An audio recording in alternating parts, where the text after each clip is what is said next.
মনে পড়ে নুলিয়াদের সেই নৌকো, ঢেউয়ের নাগাল ছাড়িয়ে শুকনো বালির ওপর কাঠের ঠেকো দিয়ে আটকে রাখা? মনে পড়ে তারই ওপর গিয়ে বসেছিলেন সেদিন প্রথম রাতে, কৃষ্ণপক্ষের দ্বিতীয়া কি তৃতীয়া, চাঁদ উঠতে আর দেরি নেই। সমুদ্রে যেন তারই অস্থির উত্তেজনা, হুহু করে বয়ে যাওয়া হাওয়ায় তারই উত্তাম উদ্বেগ। শুধু বসেছিলাম পাশাপাশি, হাত তো ধরিনি, বলিনিও কিছু। কী বা বলবো সমুদ্রের চেয়ে ভালো করে?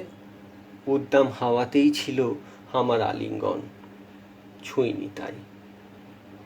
মনে কি পড়ে হঠাৎ নৌকোটা উঠেছিল দুলে, বুঝি হাওয়ায় বালি সরে গিয়ে কাঠের ঠেকো একটু নড়ে ওঠে, কিংবা বুঝি সমুদ্রেরই ডাকে? একটু শিউরে উঠেছিলে, হেসে উঠেছিলে তারপর।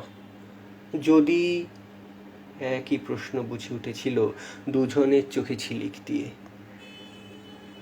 যদি নৌকো যায় ভেসে চাঁদ ওঠাই থমথমে প্রহরে, তরল রাত্রির মতো নীলা গলানো এই সমুদ্রে, যদি নৌকো ভেসে যায় হঠাৎ সম্ভবের এই কঠিন শাসন কাঠের ঠেকোর মতো ঠেলে দিয়ে, তা কি কখনো যায়? জানি, জানি এ তো নুলিয়াদের জেলো ডিঙি, শুধু মাছ ধরতেই জানে।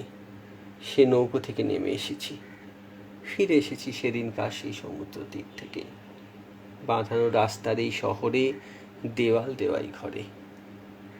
তবু যেন সে নৌকো কেমন করে যেন এসেছে সঙ্গে, যেন সে নৌকো চিরদিন থাকবে তৈরি, সম্ভবের তীর প্রান্তে, আশায় উদ্বেগে কম্প্রমান।